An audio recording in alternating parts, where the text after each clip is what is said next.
I will begin with the headlines. The Minister of State for Defense says the Defense Industries Corporation of Nigeria will soon meet the demands of the military and other security agencies within the country and beyond. The chairman of the Federal Inland Revenue Service attributes the increase in cases of revenue leakages in Nigeria to absence of implementable laws.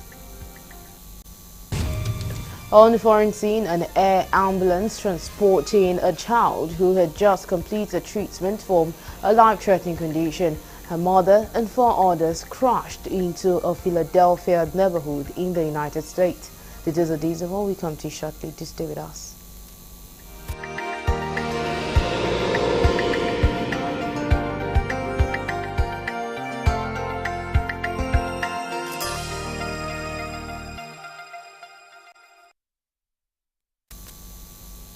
And now the news in full. The Minister of State for Defense, Bello Matawalle, has said that the Defense Industries Corporation of Nigeria will soon meet the demands of the military and other security agencies within the country and beyond. Matawalle said that the recent assent of the Decon Act 2023 by President Tinubu has paved the way for the corporation to strengthen Nigeria's defense capabilities. Matawalle emphasized that the Defense Ministry would continue to limit procurement outside the country, which will help boost foreign reserve and minimize import. He emphasized that the end-of-year celebration and productivity award needed to be held annually so as to serve as a motivation to the staff, both civilian and military. On his part, the Director General, Defense Industry Corporation of Nigeria, Major General Anedi Edet, said the celebration and award were to mark the successful conclusion of the corporation's 2024 activities and production year. He expressed optimism that the mandate given to them to enhance the operational capabilities of the Nigerian Armed Forces by ensuring Nigeria's self-reliance in essential military hardware will soon be achieved. The expectation that we have in DACON is to reach the limit of our requirement, the military requirement and other paramilitary agencies, particularly on arms and ammunition, which I believe by now, before, I don't believe DACON can be able to produce 10,000 rounds of ammunition. But today, how many rounds of ammunition that we have? Down together and unwind and eat together. You saw today nobody carried a takeaway plates.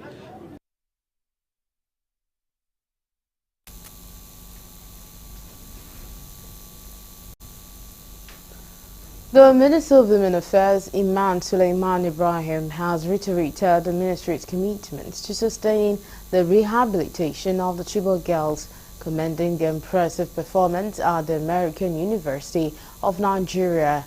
Speaking during her visit to the American University, AUN in Yola, Adamawa State, where 6 to 8 supervisors are undergoing rehabilitation, the minister highlighted their strength to the face of unimaginable challenges.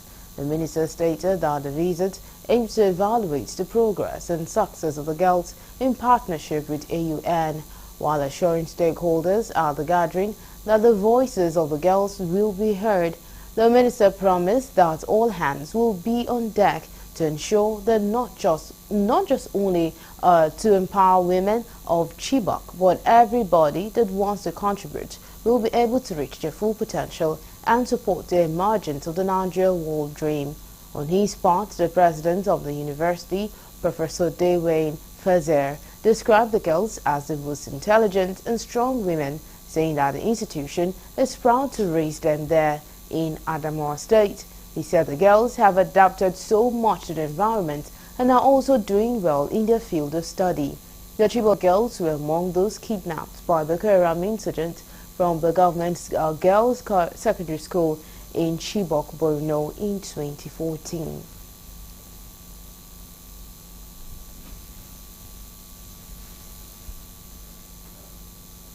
Boosting food security in Benue State will no doubt cushion hunger in Nigeria. By this cannot be achieved if those behind food production displaced from the ancestral homes and farms land by marauding herdsmen can barely return.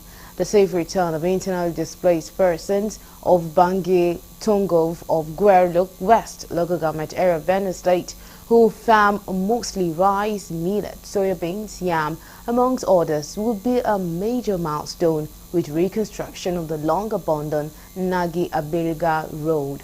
Correspondent Gabriel Odia, who files in this report, takes a look at the reopening of resettlement. The challenge here is we are purely farmers, and we are appealing to the governor and any other person to help us with farm inputs and chemicals for us to farm and produce more product to feed the country. We are also sleeping outside. You can see mosquito nets. So if the government or any other person can provide shelters for us to sleep, we will be happy. If not, if it is rainy season, what are we going to do here?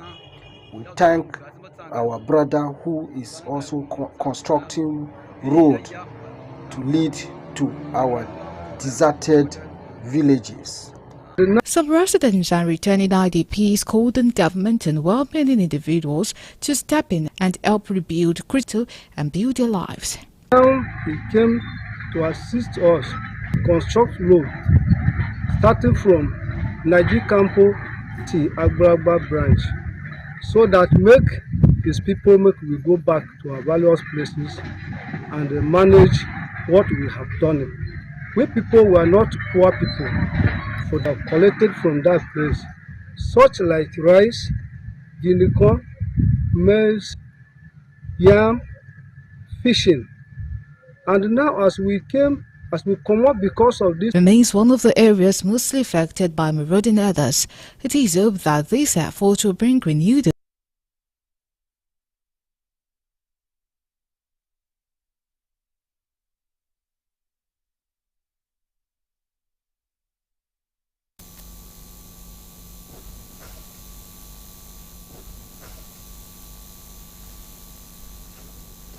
The federal government has been advised to declare a state of emergency on internally displaced person camps across Nigeria and make special budgetary allocation for them. These and many more are the views of human rights lawyers and other Nigerians on the state of IDP camps in Nigeria. Correspondent Kulujo, who was at the IDP camps Kuchingoro in Abuja, completes the story. The increasing number of internally displaced person camps across Nigeria. The number of IDP camps in Nigeria varies depending on the region and time period. The displacement tracking matrix collected data on IDP camps and host community in Nigeria. In most of the camps across the country, men and women with children are living in squalor and abject poverty with no schools and Medicare. This camp, we are not organized. We are not organized. So, some NGOs, individual peoples, they are coming time to time to see us. I want to go my village. I want to go, yes. Where is your village? Goza. Borno State, yes. When you go there, you see men and women and little kids, little children who are living in squalor, in abject penury, no schools, no Medicare, nothing. They are like what you would call the living dead. Of course, we have gone to where they stay. You saw things yourself, that they are apparently homeless to the core. So it's beholds on the government also to live up to expectation, because it's due of the government to provide security as contrary provided. So it's not their duty to provide security for themselves. It's due of the government when to do that. And the government who cannot provide security for the citizen is not worthy to be respected. Professor Ozakumen and Barrister Ejiofor maintained that insecurity with the increasing cases of crimes in Nigeria contributed in no small measures to the proliferation of IDP camps in Nigeria. They decry the poor attention being paid to the welfare. You don't need to ask. It's a matter of public knowledge, common knowledge, that there must be a state of emergency institution to eradicate this kind of, to fight insecurity. But as a matter of fact, 80% of the factors leading to them being dislodged from their homes is insecurity. I called on the federal government to declare a state of emergency on these IDP people so as to allocate a special budget, make a special budgetary allocation for the IDPs. They cannot be catered for through any other ministry. They created the sufferings of the IDP.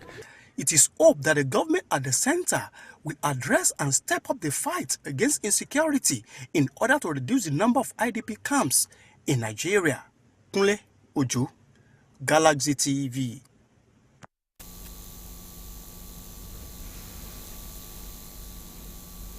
The chairman of the Federal Inland Revenue Service, Dr. Zach Adideji, has attributed the increase in cases of revenue leakages in Nigeria to absence of implementable laws and called for appropriate action in this regard.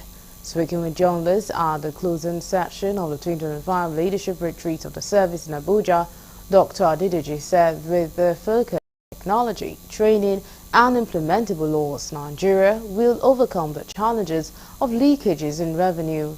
Correspondent Kulojo reports that the FRS board stated that with the anticipatory passage of an executive bill before the National Assembly before the first quarter of this year, the ugly trend would be reversed. You've seen in our strategic roadmap that we focus more on training of leakages comes from having implementable laws. Because why you see people going away with our revenue is because there are lapses in the law. And in the wisdom of Mr. President, you know, we send a bill to National Assembly. Hopefully, the bill will be passed this quarter. So it is our strategy to block all identified loopholes and the use of technology. On the target of 25 trillion naira for the Federal Inland Revenue Service this year, Dr. Adideji expressed optimism that with intelligent gathering and professionalism of the workforce, the tax is achievable, noting that the President's decision is to make sure that the taxpayers have conducive environments to transact businesses for more revenue generation. We have 25 trillion. If you look at our antecedents, we are a data-driven organization and tax collection is intelligence gathering. So based on what we know and the conducive environment that Mr. President has given to the business in anticipation of even the passing of our tax reform bill that will make environment more conducive for all the taxpayers. So we are confident with the professionalism of our staff that we'll be able to achieve 25 trillion that we've committed.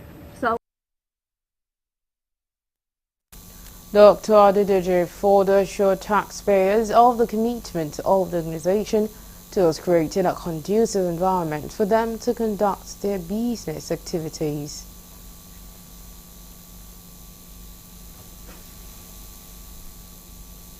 The federal government and other African leaders have been charged to take the opportunity offered by the suspension of aid from the United States of America and use the resources available to improve on development of the youth and healthcare services for the benefit of the continent. The charge was made at a press briefing organized by Equity International Initiative, where a comprehensive report of 2024 was reeled out. It was said that all beneficiary countries of U.S. aid should not see the suspension by President Donald Trump as a bad thing, but a call to utilize their abundant resources which have not been judiciously utilized in the past. Voices. And so we felt that we can actually begin to train young people from now. We could make them, because you cannot shave a man's hair in his absence. He needs to be seated down before you can shave his hair. So there are so many policies that are designed to govern young people without the active participation of young people. So oftentimes you ask these questions, these policies are meant to govern who? And that I received are also siphoned immediately siphoned by the leaders of African countries for their own personal benefits. So what that Trump executive orders have done is to redirect Africa to look inward for solutions. To go and get. Is it that we can't get it in Nigeria? Is it that we can't get it in Africa? I am much interested. Is the other executive order that was signed by President Donald Trump also suspending foreign aid to not just Nigeria, basically foreign aid from America generally for a 90-day period. America has said they want to review that foreign aid policy. They want. You're still on to Galaxy Primetime News, and coming up next.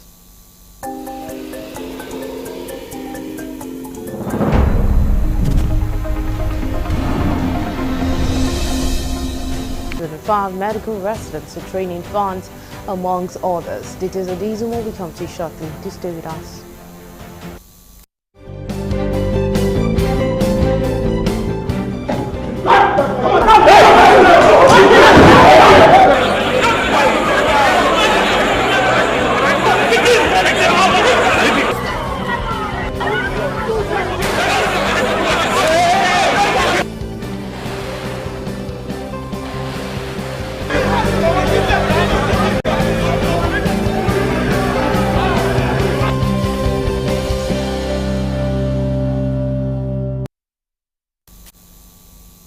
We're glad to have you back. Now, for more updates and latest news, please visit our website www.galaxytvonline.com.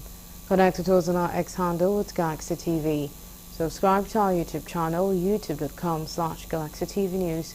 You can follow and interact with us on our Facebook page, facebook.com/GalaxyTV. Remember to follow and tag us on our Instagram page at Galaxy TV. Our social media platforms are user-friendly and can always accommodate your live updates and comments, as you can easily scan our IG QR code.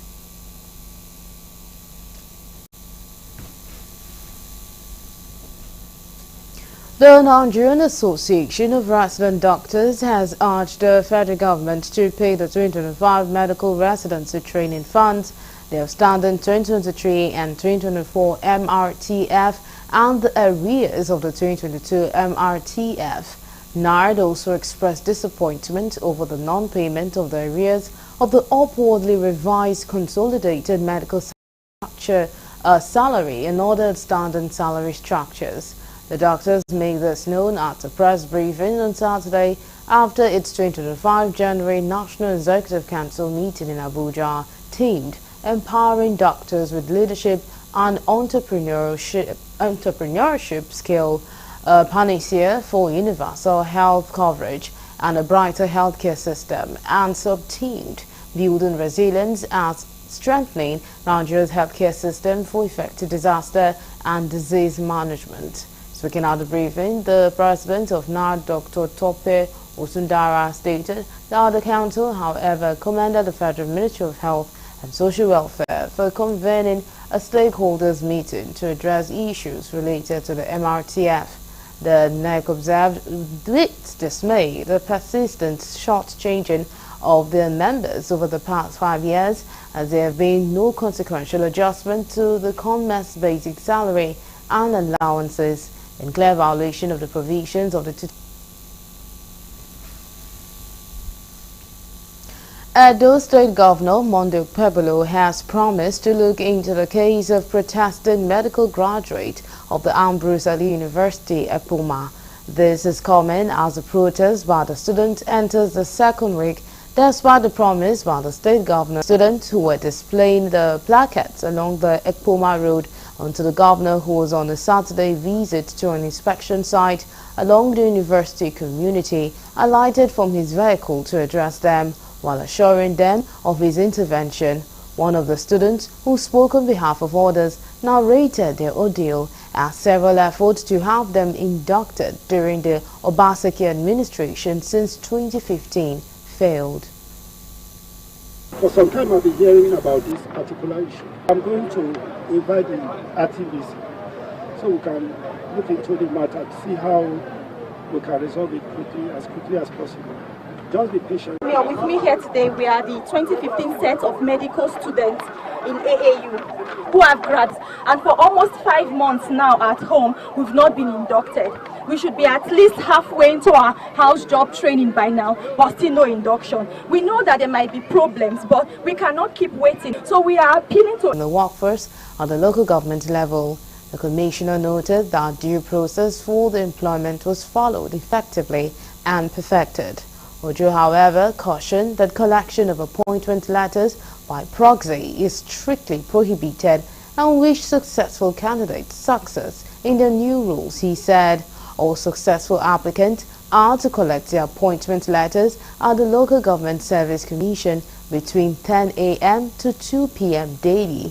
Those in the cadre of administrative officer, agricultural officer, data processing officer, engineering, building and quantity surveyor, asset valuation officer, environmental health officer, information officer and land surveyor are expected to collect their appointment letters on Monday, February 3rd, 2025.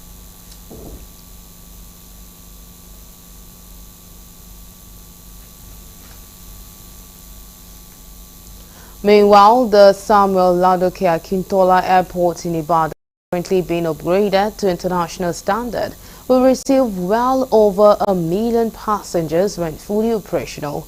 Oyo State Governor Seyi Makinde made this known when he turned the sword of the terminal building and inspection of the project staff. Reporter Shegun Falomo completes the story. As part of Oyo State government's ongoing effort to upgrade the Samuel Ladoke Akintola Airport, Alake Ibadan, to international standard, the Oyo State Governor Seyi Makinde turned the sword for a new terminal building that will accommodate at least 1 million passengers annually.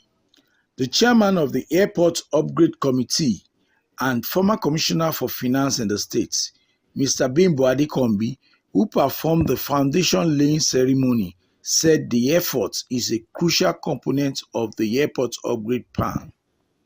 Recall that in September 2024, the Oyo State Governor launched the first phase of the airport upgrade with the extension of the runway to 3,000 meters to meet international standards. States who are the taxpayers who are paying for this project, which is being administered and overseen by the Executive Governor, Engineer Seyi Makinde, they need to know where their money is being spent. And we've taken you around to the apron over there.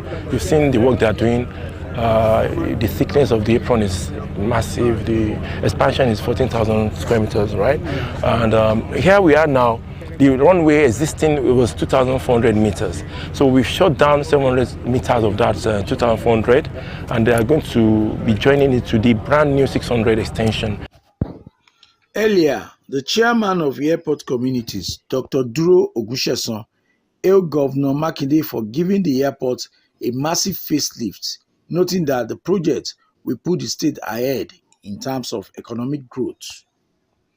Also, the Director of Engineering of the Federal Airport Authority Fund, Engineer Adejare Abiola, who represented the chairman of the organization, lauded Governor Makinde for his efforts towards turning around the fortune of the Ibadan airport. Representatives of various airlines operating from the airport also lauded the state government on the project. The movement of passengers in and out of Ibadan airport will bring a lot of things, not only to our home communities here, but the entirety of Oyo State and Nigeria at large. In terms of economic growth and development, in terms of physical development, in terms of employment. We have to put to all the rules and regulations as regards safety and security of the airport. And as you embark on this project, remember there is a landlord, the caretaker. So always transportation until the insurance. Meanwhile, the Kaduna State Police Command has commenced the enforcement of third-party insurance policy as well from February 1st, 2025. This was contained in a statement by the command's public relations officer, DSP Mansir Hassan. He said in line with the directive of the Inspector General of Police, IGP Kayode Betukun, the Commissioner of Police, CP Rabiu Mohammed, has given directive for a full enforcement of the mandatory third-party insurance policy for motor vehicles from today, 1st February 2025. Mansur said the initiative aligns with existing laws and regulations governing safety for road users and vehicle insurance in Nigeria. The enforcement aims to ensure compliance with the compulsory insurance policy, which provides protection for road users against liabilities arising from accidents involving insured vehicles. The Kaduna State Police Command urged all vehicle owners and motorists to ensure they possess valid third-party insurance coverage as soon as possible. Defaulters will face appropriate penalties as stipulated by the law. You're still on to go to Primetime News. We'll quickly take a break. When we return, the news continues. Just stay with us.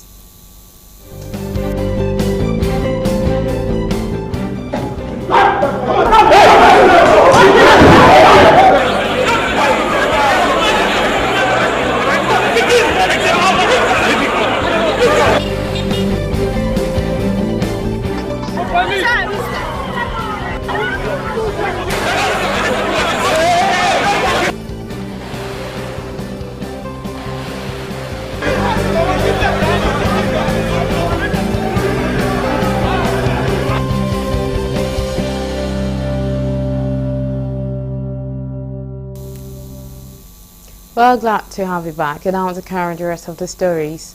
Normalcy has returned to Kuje Area Council of the FCT after a violent clash on Friday that claimed one life through suspected accidental discharge by police personnel. Some of the residents said the clash erupted at about 7 p.m. around the Tipper Garage area of Kuje after an argument between two men. An eyewitness said the argument between the two men started when they came out from a supermarket in the area. He said a police officer attached to the supermarket stepped in to resolve the issue when the argument became tense. All efforts made by the police officer yielded no result as the argument continued to attract crowds, and when the crowd was much and the police officer became helpless, he attempted to shoot into the air to disperse the crowd.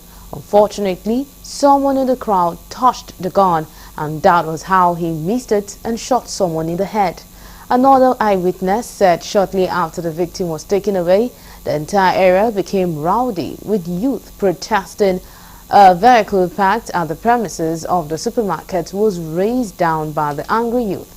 It took the intervention of the military and additional deployment of police personnel to bring the situation under control. When contacted, the Commissioner of Police in charge of the FCT, Olatunji Disu, said the command was aware of the incident. Many communities in Kajuru local government area of Kaduna State, northwest Nigeria, have been displaced by unknown terrorists, with many killed and kidnapped. Kajuru is 35 miles southeast of the state capital, Kaduna, and have suffered from attacks in recent times. Predominantly inhabited by the Adara and Bagi ethnic groups, who are mainly farmers and overwhelmingly Christians. Galaxy TV correspondent Boz and Yakusek has details in this report. These locals traveled from several communities in the hinterlands of Kajuru local government area of Kaduna State to come to Kasuwa Magani to take refuge where they live as internally displaced persons. Most of them say they have been displaced from their ancestral lands and they've abandoned their homes and farmlands because of persistent attacks by terrorists. As they recount the ordeal, they say kidnapping, attacks and killings occur almost on a daily basis without any government's presence. Due to insecurity entirely. In fact, many people have left Liberia because of insecurity. So people have been killed, many of them. So if you leave your house, you go in the bush for hide yourself. In fact, they will follow you. Either they will kill you or they will carry you in the bush. Okay. Due to the kidnapping people. Okay. Obadiah Zanka, a victim of kidnapping, says they've been subjugated to several attacks and kidnapping. He said at least 50 members of this community are still in the hands of kidnappers because they cannot afford the amount the kidnappers are demanding as ransom. What happened to my hand? Kidnapper shooting me with my brother, and even my brother was left now. He was shooting of kidnapping. Now in the bush, there are a lot of people. They will reach like 15 people now in their hand now. What we are getting, we know even gather our food in our farming. We are the one where we are just managing ourselves. Some people are helping us and giving us some food. Some women living at the IDP camp, mostly widows, say feeding has always been a challenge because of their children. They are appealing to as they want to go back to their ancestral land and continue with their livelihood as they are predominantly farmers. We need help from the government, but now we are in Kasoma Geni because of the incident that happened with us. So we need the help of the government to come and assist us. They have been killing us. Kidnappers have been entering our village. They have been killing our brothers, our sisters. They have burned our homes. They have been killing our husbands. So now we are out of the village. Now we are in Kasoma Geni, and we need the government help to come and help us. We are get 5 children. We beg for Honorable Tinubu may help us. President Tinubu may help us with soldier. We want to go back for our village. May help us because we don't get the thing where we go feed the children for this village, for this town. Now kidnappers. And now kidnappers drive us for our village.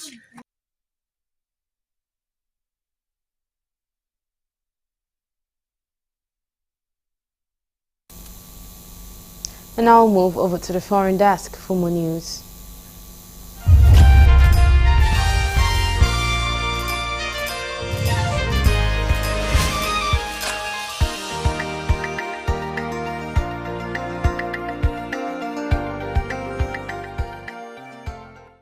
Hello and welcome to the foreign news. An air ambulance transporting a child who had just completed treatment for a life-threatening condition, her mother and 4 others had crashed into a Philadelphia neighborhood in the United States. The plane crashed shortly after takeoff, exploding in a fireball that engulfed several homes. The incident marked another U.S. aviation disaster after a passenger plane and a military helicopter collided mid-air in capital Washington, D.C. earlier this week. All 6 on board were Mexican citizens. The child was being transported home, according to Jet Rescue spokesperson Shai Gold. The flight's final destination was Tijuana after a stop in Missouri, about 1,800 kilometers to the southwest. Philadelphia mayor and military soldiers and more than 20 armed attackers have been killed in separate incidents across southwestern Pakistan as sectarian, ethnic and separatist violence escalates in the region. Pakistan's military on Saturday said fighters tried to set up roadblocks overnight in the restive province of Balochistan, and most of the deaths took place as security forces removed them. A vehicle carrying on armed Frontier Corps paramilitaries near the town of Mangokar came under gunfire from 70 to 80 armed assailants who had blocked the road. A police official revealed, speaking on condition of anonymity. The officer said 3 other paramilitary were seriously injured while 2 escaped unharmed. At least 11 of the attackers were killed in what the military described as clearance operations on Saturday. It is not immediately clear which armed group the fighters belong to. No one has yet claimed responsibility for the attack. Pakistan's Prime Minister Shehbaz Sharif, in a statement, condemned the attack.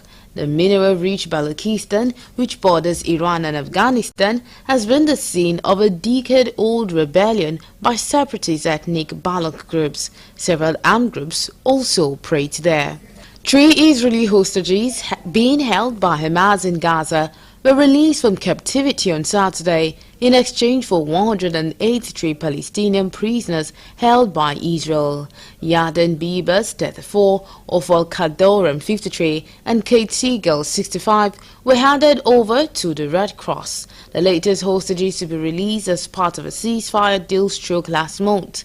The Palestinian prisoners were taken in buses to the West Bank, many of them coming from the nearby Ofal prison. The tone of the exchange sat in stark contrast to Thursday's chaotic handover during which surging crowds pressed in on hostages, eliciting concern for their safety and promoting Israel to delay that day's release of Palestinian prisoners. Saturday's release was more orderly, but retained the presentational element that sought to project that Hamas remains the governing force in Gaza. Lines of armed fighters kept crowds at bay, while the men who were released were flanked by more armed and max fighters. A banner behind them bore the images of killed Hamas leaders. Officials from the Red Cross signed certificates of release for Mr. Calderon and Mr. Bibas, who were then made to hold them as they waved to the crowd in Khan Younis. Still on foreign news, the Rafah border crossing has opened for the first time in nearly 9 months to allow sick and wounded Palestinian patients in Gaza to travel to Egypt for medical treatment abroad. Gaza's health ministry on Saturday said a group of 50 patients, accompanied by 61 caregivers, crossed from Rafah to reach Egypt.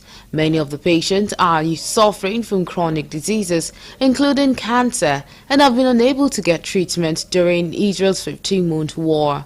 A total of 400 Palestinians on January 19. The reopening of the Rafah crossing represents a significant breakthrough that bolsters the deal. Israel agreed to reopen the crossing after Hamas released the last living female captive.